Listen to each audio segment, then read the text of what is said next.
Assalamualaikum warahmatullahi wabarakatuh. Perkenalkan, nama saya Nurhalisa dari kelas AKP 4B. Di sini saya akan menjelaskan mengenai penyusutan dan amortisasi. Menurut Undang-Undang Nomor 36 Tahun 2008 Pasal 11, secara umum berisi ketentuan mengenai penyusutan untuk harta berwujud. Penyusutan atau depresiasi merupakan konsep alokasi harga perolehan harga tetap berwujud, dan amortisasi merupakan konsep alokasi harga perolehan harga tetap tidak berwujud dan harga perolehan harta sumber alam. Penyusutan adalah alokasi jumlah suatu aktiva yang dapat disusutkan sepanjang masa yang diestimasi. Penyusutan perlu dilakukan karena manfaat yang diberikan dan nilai dari aktiva tersebut semakin berkurang. Pengurangan nilai aktiva dibebankan secara bertahap. Ketentuan tentang penyusutan menurut Pasal 10 Undang-Undang Pajak Penghasilan. Harta yang dapat disusutkan adalah harta berwujud yang memiliki masa manfaat lebih dari 1 tahun, yang digunakan untuk mendapatkan, menagih, dan memelihara penghasilan yang menjadi objek pajak, kecuali tanah. Harta yang tidak dipergunakan untuk mendapatkan, menagih, dan memelihara penghasilan tidak boleh disusutkan secara fiskal. Misalnya, bangunan untuk tempat tinggal karyawan bukan di daerah terpencil yang ditetapkan Menteri Keuangan. Keuntungan penjualan harta tersebut merupakan objek pajak penghasilan, namun apabila terjadi kerugian tidak dapat dibebankan secara biaya fiskal. Waktu dilakukannya penyusutan yaitu yang pertama, pada bulan dilakukan pengeluaran. 2. Untuk harta yang masih dalam pekerjaan, penyusutannya dimulai dari bulan pengerjaan harta tersebut selesai. 3. Dengan izin dari Direktur Jenderal Pajak, penyusutan dapat dimulai pada bulan harta berwujud mulai digunakan untuk mendapatkan, menagih, dan memelihara penghasilan, atau pada bulan harta tersebut mulai menghasilkan. Berikut adalah kelompok harta berwujud dan tarif penyusutannya. Kelompok harta berwujud pada penyusutan ini terbagi ada 2, yaitu bukan bangunan dan bangunan. Bukan bangunan terdiri dari 4, yaitu kelompok pertama, masa manfaatnya 4 tahun. Yang untuk tarif penyusutannya, metode garis lurus 25% dan metode saldo menurunnya 50%. Untuk kelompok 2, masa manfaatnya 8 tahun. Tarif penyusutan metode garis lurus 12,5% dan metode saldo menurunnya 25%. Untuk kelompok 3, masa manfaatnya yaitu 16 tahun. Tarif penyusutannya pada metode garis lurus 6,25% dan metode saldo menurunnya 12,5%.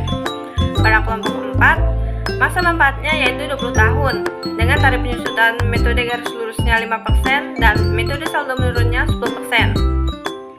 Untuk harta berwujud bangunan terdiri dari 2, yaitu permanen yang masa manfaatnya 20 tahun yang memiliki tarif penyusutan hanya pada metode garis lurus yaitu 5%, dan untuk yang tidak permanen masa manfaatnya 10 tahun. Tarif penyusutan metode garis lurusnya yaitu 10%. Selanjutnya yaitu metode penyusutan. Metode penyusutan menurut ketentuan perundang-undangan perpajakan sebagaimana telah diatur dalam pasal 11 Undang-Undang Pajak Penghasilan ada 2, yaitu yang pertama, metode garis lurus atau straight line method untuk aset tetap berwujud. Dasar penyusutannya adalah harga perolehan. Penyusutan dengan garis lurus adalah penyusutan dalam bagian-bagian yang sama besar selama masa manfaat yang ditetapkan bagi harta tersebut. Yang kedua yaitu metode saldo menurun untuk aset tetap berwujud bukan bangunan. Dasar penyusutannya adalah nilai sisa buku fiskal. Penyusutan dengan metode saldo menurun adalah penyusutan dalam bagian-bagian yang menurun dengan cara menerapkan tarif penyusutan atas nilai sisa buku. Contoh penghitungan penyusutan dengan metode garis lurus sebagai berikut. PT Sumber Makmur membeli sebuah aktiva yang termasuk dalam kelompok 1 harta berwujud seharga 100 juta pada tanggal 10 Juli 2009. Maka didapatlah pembebanan atas biaya penyusutannya sebagai berikut. Untuk tahun 2009, biaya penyusutan dihitung berdasarkan 6/12 kali 25% kali biaya perolehan. Karena pembelian dimulai pada bulan Juli 2009, sehingga biaya yang diperkenankan hanya dari bulan Juli 2009 sampai Desember 2009, yaitu selama 6 bulan.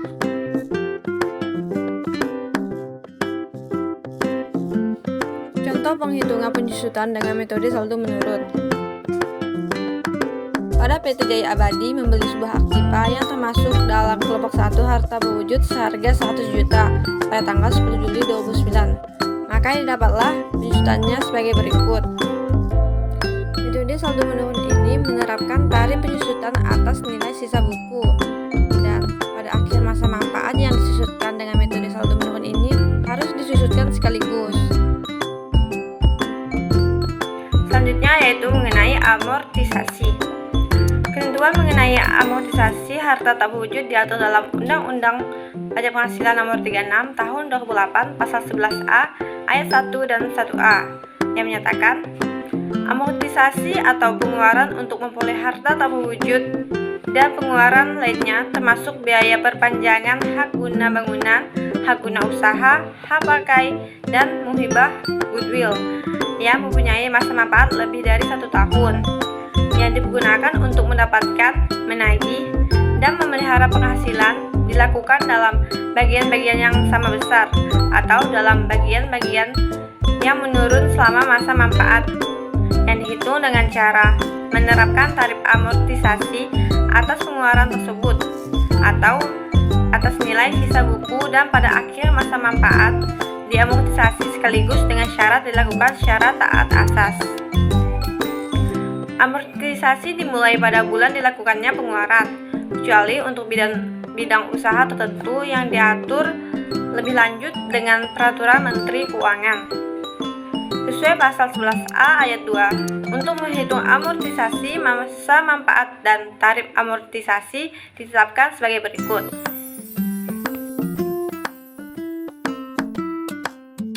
Contoh penghitungan amortisasi dengan metode garis lurus dan saldo menurun. Pada PT Astijaya pada tanggal 4 Januari 2009 mengeluarkan uang sebanyak 100 juta rupiah untuk memperoleh hak lisensi dari Phoenix Cycle Ltd selama 4 tahun untuk memproduksi sepeda Phoenix. Penghitungan amortisasi atas hak lisensi tersebut adalah sebagai berikut. Berikut adalah metode garis lurus dan metode saldo menurunnya, sama dengan cara pada penyusutan. Adapun jenis-jenis harta berwujud menurut Peraturan Menteri Keuangan Nomor 96/BMK.03/2009. Yang pertama yaitu harta berwujud yang termasuk dalam kelompok 1 sebagai berikut. Selanjutnya harta berwujud yang termasuk dalam kelompok 2 sebagai berikut.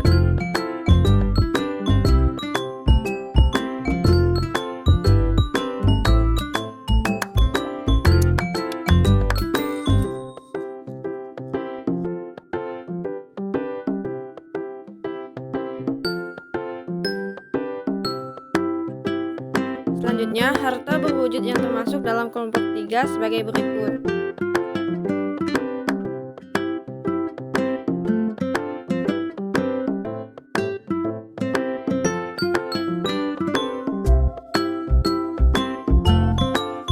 Dan yang terakhir, harta berwujud yang termasuk dalam kelompok 4 sebagai berikut.